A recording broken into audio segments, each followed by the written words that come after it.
and that the length of step that you had to take required you to lift your leg to a point that was considered improper in the culture.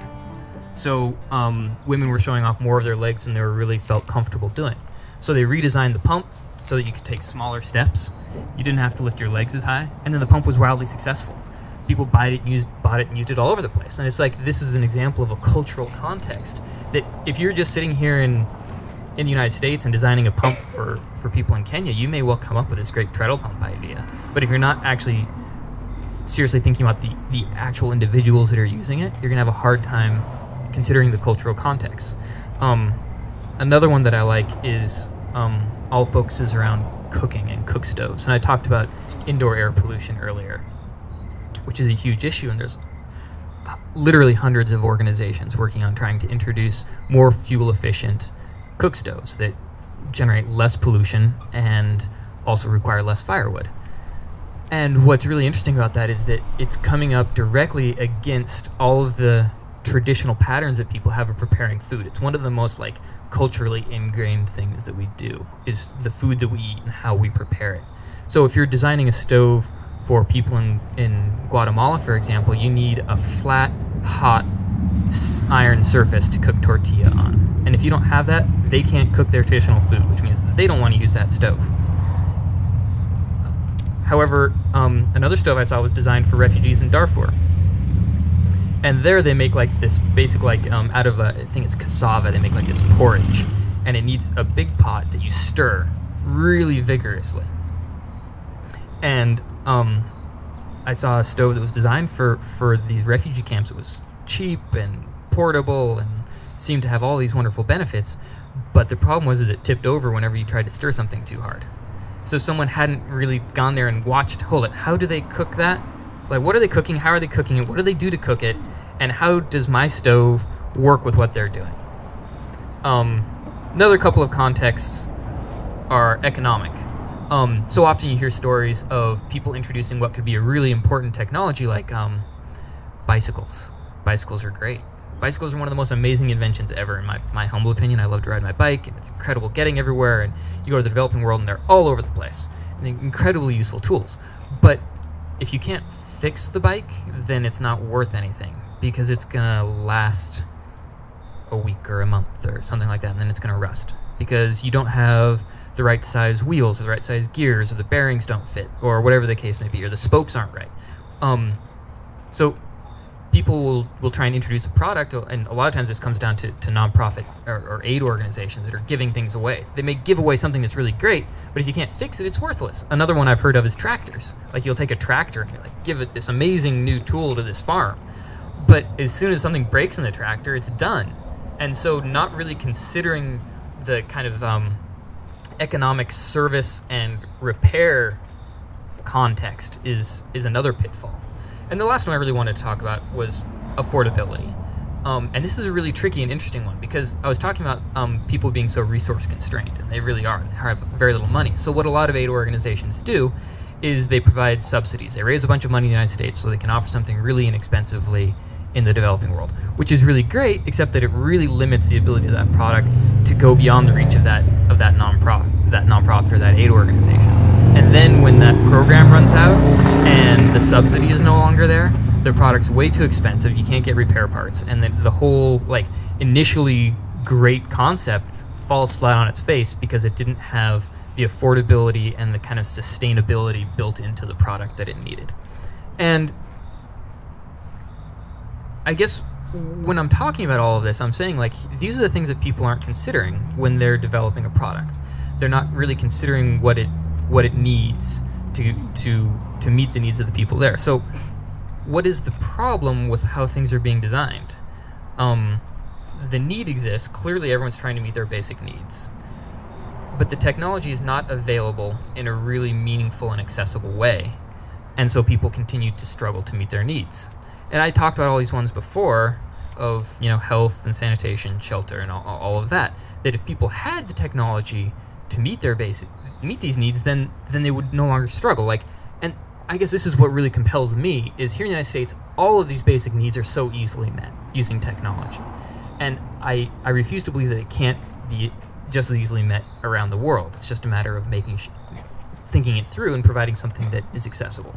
So that leads me to a discussion of product design, because designing a product is an art form, and it's only in designing something intelligently with your end user at the center of your whole process that you'll ever get something that is really appropriate. And that is kind of the birthplace of Catapult design, is in this realm of product design. Product design it exists at the intersection of three basic disciplines of engineering, so like analytical, critical thinking, psychology, which is a focus on people and how they work and how they think and what they need and what they value, and then art and creativity and creative problem solving. And design, as we think of it at Catapult and kind of in the larger product design community, is that intersection of engineering, art, and psychology. And it's a really compelling field to be in, because it's like, this is how we design things and produce them such that people will want them and use them. So that's the basic gist of what I do. And Catapult itself is a product design firm with its background in what we call human-centered design.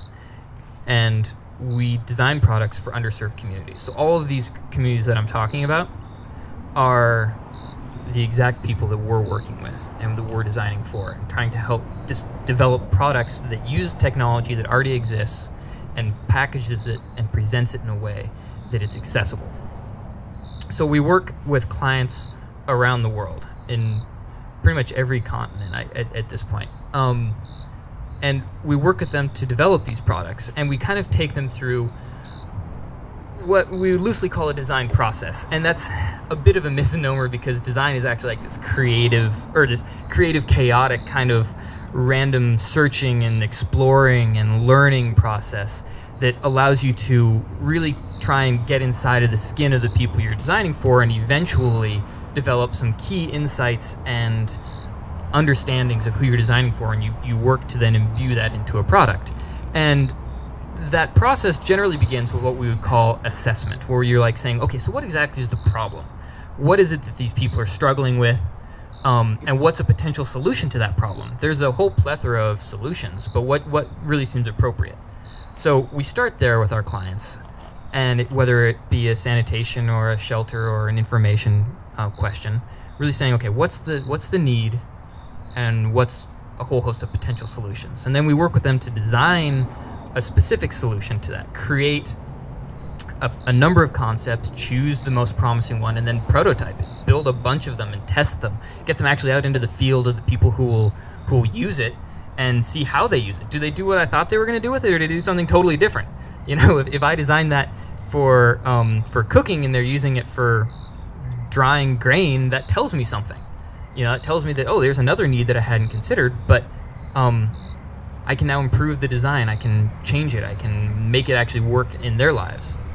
And then we work with our clients to implement these products, thinking about manufacturing, which is almost always going to be in China, and then distribution, how you actually take products and get them into the hands of people who need them.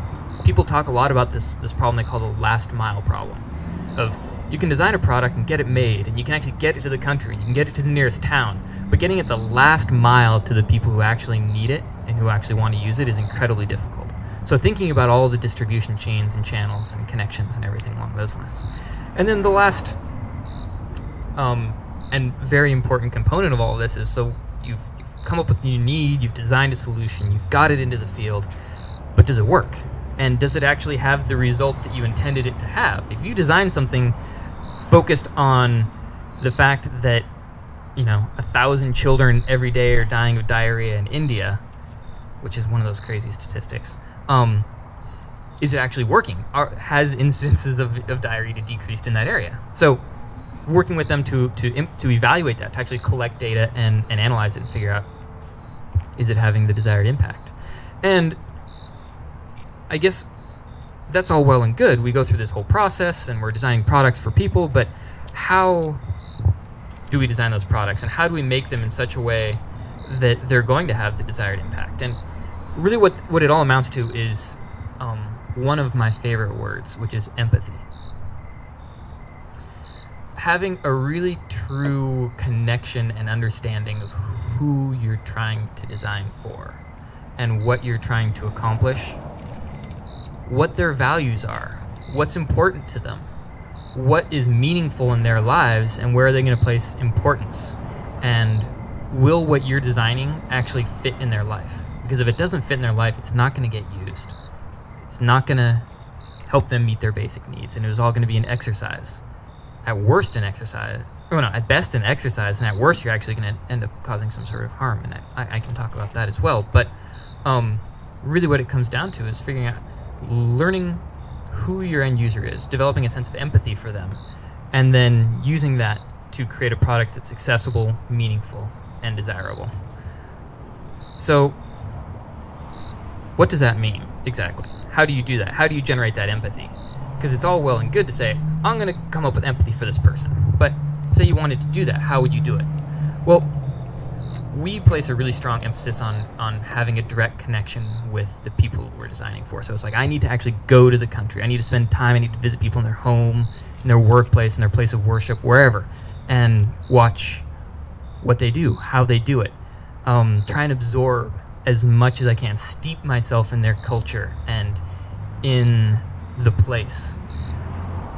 And there's a lot of things you can actually do. I mean, we refer to ethnography, interviews, observation, a lot of video, photography, things along those lines, so that you can just try and gain as much of an insight into these people's lives as you can, as well as looking at prior work. And this is something that people often forget to do, which is they don't think about what other people have already tried. And so they end up recreating something that was done by someone else in another country or another decade. And it was like, well, why did you go through all that work when you could have just done a Google search and found that somebody has already done it somewhere else? So really looking at not only previous successes, products that have worked, or technologies that have been incredibly helpful, but examples of products that have failed in the sense that they didn't manage to take off. They didn't manage to gain any kind of acceptance or use, and saying, like, what did they do wrong? And then another huge one is testing. And I alluded to that earlier, in the sense that, say I design something, well, I need to actually take it there and get people to use it, and then watch what they do with it. How do they use it right? How do they use it wrong? Do they use it for something I didn't expect? How are they being sold? How are they being traded? How are they being valued? Am I creating something that people really is aspirational and they really value and they want one, or is it something that I'm going to have to, like, create a whole marketing campaign around to convince people that they want it? But this approach is not new. It's not something that we've just cooked up. It's the exact same process that all these companies in the United States are doing to create our products here. iPhones and cars, pretty much anything that you buy and use. You know, North Face, if you have a nice North Face jacket, that's been designed to meet the specific needs of the person who's buying it. So the idea here is that if you really want people to use what you're designing and you're trying to help them meet their basic needs, you need to actively design for the person that you're working for. You need to use feedback and improve from there, because the thing that people very rarely keep in mind is that the poor of the world, even though they don't have much in the way of resources, are still discerning customers. They still care about what they're buying. They still want something of quality. They still aspire to things. They actually have opinions about what they're using. They're not just going to accept charity or handouts and be grateful that they have it. They're like, this is a piece of junk. Why did you give it to me? Then they will think that. And so if you haven't designed something that's meaningful to them, it's going to end up in a trash heap. So what you really have to do is you have to create something that people want, that they'll actually use, and that they're willing to pay for. Because if they get something given to them, and we see this across the board, things that are just given out are not valued. They're not used, and ultimately it was just kind of a waste. So you need to develop something that people want and they'll actually buy, and then they'll use it once they have it. So that is kind of the basic background of designing technology, or using technology and designing products